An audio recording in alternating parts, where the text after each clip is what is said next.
Assalamualaikum warahmatullahi wabarakatuh. Balik lagi di alur cerita buku harian seorang istri untuk episode malam ini 13 Januari 2022 hanya di SCTP 1 untuk semua. Lagi-lagi di episode selanjutnya Nana mimpi buruk lagi masalah makam ibunya yaitu Budiana. Dia juga langsung bangun dan dalam hatinya dia ngomong, saya harus menanyakan kepada Kak Fajar. Mungkin ada yang belum dikasih tahu kepada saya dari Pak Fajar, kata Nana dalam hatinya. Lalu tiba-tiba dia melihat Junior ngompol di sini. Junior juga diangkat oleh Nana dan Dewa juga dibangunin oleh Nana. Lalu terlihat Junior juga dibersihin oleh Nana dan sudah dibersihin, dan Junior juga ditidurin di box bayi. Lalu Nana juga langsung pergi ke dapur untuk mencuci spray itu. Gak lama kemudian diikutin oleh Dewa dan Dewa juga membantu menyuci spray itu sama Nana. Terjadi di sini Nana juga sama Dewa juga saling pandang-pandangan dan juga Nana juga tersenyum kepada suaminya. Singkat cerita nyuci spray juga beres. Pas mau dikatasin di sini spray juga di sini Nana tidak sampai dan Dewa juga tidak banyak basa-basi langsung mengangkat Nana. Terlihat di sisi lain si Brokokroni dia yang mau ke dapur mau cari minum tiba-tiba melihat Nana sama Dewa sangat mesra sekali. Lalu si Brokokroni juga dia akan mengacaukan kemesraan Nana sama Dewa. Dia juga mencari selang air untuk menyiram Nana sama Dewa. Terlihat di sini si Brokokroni bukannya dia menyiram Nana, malah air selang itu juga menyiram dirinya. Disinilah senjata makan dua tuan. Terlihat si Brokokroni juga langsung dia juga pergi dari tempat itu karena dia bukan mau menyiram Nana, malah menyiram diri sendiri. Di sini juga si Brokokroni juga langsung melemparkan selang air itu dan dia juga pergi dari tempat itu. Lalu di sisi lain di rumahnya Pasha di sini pas lagi tidur dia melihat istrinya tidak tidur. Lalu Pasha juga ngomong kepada Lula, kenapa kamu belum tidur Lula, kata Pasha kepada Lula. Lula juga ngomong, saya teringat sama hubungan Mbak Lia sama Kak Fajar, kata Lula kepada Pasha. Pasha juga bangun dan dia juga ngomong kepada Lula, kamu jangan memikirkan orang lain, mendingan pikirkan masalah kita, kata Pasha sambil tersenyum kepada Lula. Lula juga sudah mengerti apa maksud suaminya yaitu Pasha, dan terjadilah di sini Pasha sama Lula juga dia pandang-pandangan, dan mungkin terjadi juga di sini Pasha sama Lula juga kukek-kukek dan potong bebek angsa di kuali. Lalu terlihat di sisi lain di rumahnya Tante Merlin, Mbak Lia yang pagi-pagi pas dia bangun dia sangat kaget dan kepikiran kenapa saya kok sudah ada di dalam kamar, kata batinnya Mbak Lia. Tiba-tiba yang Mbak Lia lagi mengulang datanglah Tante Merlin. Lalu Tante Merlin juga dia nanya kepada Mbak Lia, kenapa kamu melamun, kata Tante Merlin kepada Mbak Lia. Mbak Lia juga ngomong kepada Tante Merlin, tante yang memindahkan saya dari luar ke kamar ya, kata Mbak Lia kepada Tante Merlin. Tante Merlin juga sampai melotot dan dia juga ngomong, masa tante memindahkan kamu? Tante tidak ke bawah kalau memindahkan kamu, kata Tante Merlin kepada Mbak Lia. Lalu di sini Tante Merlin juga pas dia lagi ngobrol dia melihat ada cincin di atas ranjangnya Mbak Lia. Lalu di sini Tante Merlin juga mengambil cincin itu dan dilihatin kepada Mbak Lia. Ini kan cincin yang dicari-cari selama ini sama kamu, kata Tante Merlin kepada Mbak Lia. Lalu Mbak Lia juga dia ngomong kepada Tante Merlin, kok bisa cincin ini ada di sini, kata Mbak Lia kepada Tante Merlin. Tante Merlin juga langsung pergi dari hadapannya Mbak Lia untuk melihat CCTV tetangganya. Dia juga sampai lagi ke rumah dan melihatkan video itu kepada Mbak Lia. Ternyata yang memindahkan dia itu adalah Pak Fajar. Dan terlihat Tante Merlin juga ngomong kepada Mbak Lia, pokoknya kamu harus mau rujuk lagi sama Fajar, kata Tante Merlin kepada Mbak Lia. Mbak Lia juga dia tersenyum sambil menjawab dia juga akan rujuk lagi sama Pak Fajar. Pas lagi dia tertawa tiba-tiba ada yang mengirim video yaitu dari si Priska.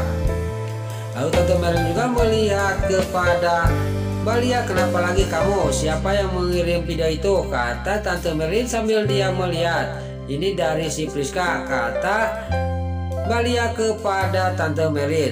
Tapi saya tidak akan percaya sama video ini kan. Si Priska itu orang jahat sama si Alia Seattle dan juga si Cat Kevin, kata Balia kepada Tante Merlin. Lalu Tante Merlin juga ngomong, nah itu kamu ngerti, kata Tante Merlin kepada Balia.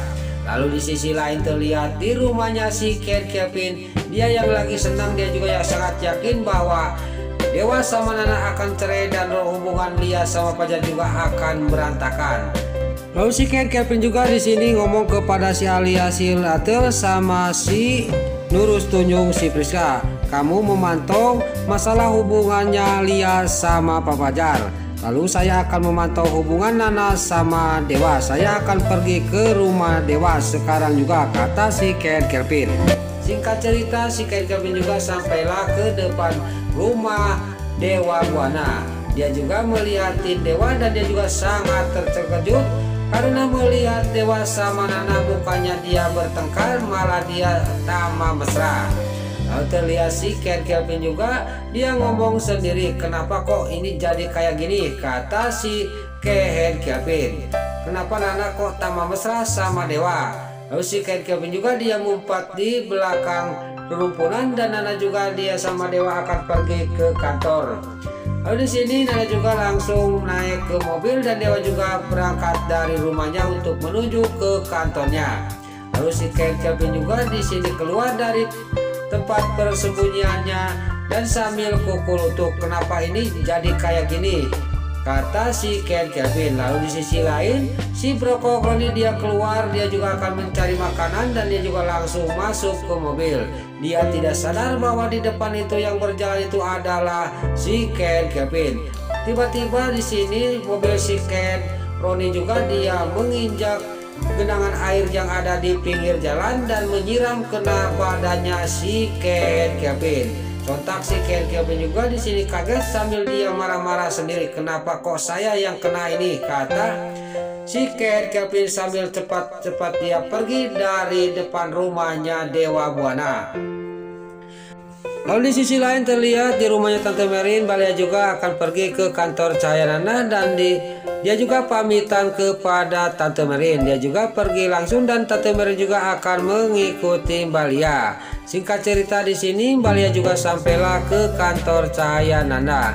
Pas sampai ke kantor Cahaya Nana di sini Balia juga ketemu sama Pak Fajar. Lalu Balia juga ngomong kepada Pak Fajar, kamu bisa nggak ngobrol sama saya ada yang mau dibicarakan sama kamu mas, kata Balia kepada Pak Fajar. Singkat cerita di sini Pak Fajar juga membawa Balia ke ruang kerjanya. Terlihat Balia juga mengikuti Pak Fajar dan sampailah ke ruang kerjanya Pak Fajar dan terlihat Pak Fajar juga ngomong kepada Balia, lalu apa yang mau dibicarakan kok, kata Pak Fajar kepada Balia. Di sini Balia juga ngomong kepada Pak Fajar, maaf mas, cincin itu tidak ketemu, makanya saya kemarin itu sampai saya mau dijahatin oleh si Kenton itu, saya mau mencari cincin, kalau ketemu saya mau rujuk lagi sama kamu, kata Balia kepada Pak Fajar. Pak Fajar juga sangat kaget dan senang, kamu gak usah cari-cari cincin itu sudah ketemu kok, kata Pak Fajar kepada Balia sambil dia mengambil cincin dalam sakunya. Dia tidak sadar bahwa cincin itu sudah ada di saku celananya Balia. Di sini Pak Fajar juga ngomong kepada Balia, kok cincinnya tidak ada ya, jatuh di mana ini, kata Pak Fajar kepada Balia. Nah itu kan mungkin kita itu tidak bisa rujuk kembali mas, kata Balia sambil meninggalkan Pak Fajar di ruang kerjanya. Terlihat Balia juga pergi dan Pak Fajar juga mengejar Balia sampai ke tengah kantor dia. Lalu di sini Pak Fajar juga ngomong kepada Balia, pokoknya kamu tunggu di sini, saya akan mencari, takut jatuh di rumah, kata Pak Fajar sambil dia pergi. Tiba-tiba datanglah Tante Merlin sama Pasha dan Lula. Di sini Tante Merlin juga ngomong kepada Balia dan Balia juga menjawab kepada Tante Merlin, saya itu bukan apa-apa, saya mau bikin kejutan kepada Mas Fajar, kata Balia kepada Tante Merin dan kepada Lula sama Pasha dan ke seluruh karyawannya Papajar. Singkat cerita, di sini pernikahannya Balia sama Papajar juga akan dibantu oleh Pasha sama Lula dan juga dibantu oleh seluruh karyawannya Papajar. Tapi di sisi lain di sini terlihat Papajar yang lagi pusing, dia lagi pening mengingat-ingat di mana cincin itu jatuh. Dia tidak tahu bahkan dia akan dibikin kejutan oleh Balia sama Tante Merin dan seluruh karyawannya dia. Nah, itulah alur cerita buku harian seorang istri untuk episode malam ini 13 Januari 2022 hanya di SCTV 1 untuk semua. Sebelum Mimin pamit, yuk kita doakan para pemain dan kru BASI semoga diberi kesehatan. Dan jangan lupa kita doakan sinetron buku harian seorang istri supaya bisa bertengger di rating nomor 1. Amin. Dan juga sebelum Mimin pamit, bagi dulu mama, tante-tante, bunda-bunda dimanapun Anda berada yang baru bergabung dengan channel ini, jangan lupa tekan tombol like, komennya, dan subscribe-nya. Dan jangan lupa nyalakan lonceng notifikasinya juga ya guys. Sebelum Mimin pamit, Mimin mohon maaf kalau ada salah-salah kata dan kata-kata Mimin balelo, lobati soledat karena Mimin tos ngabudah. Mimin mohon maaf. Sekarang Mimin pamit. Wassalamualaikum warahmatullahi wabarakatuh. Salam sehat selalu dimanapun Anda berada. Terima kasih.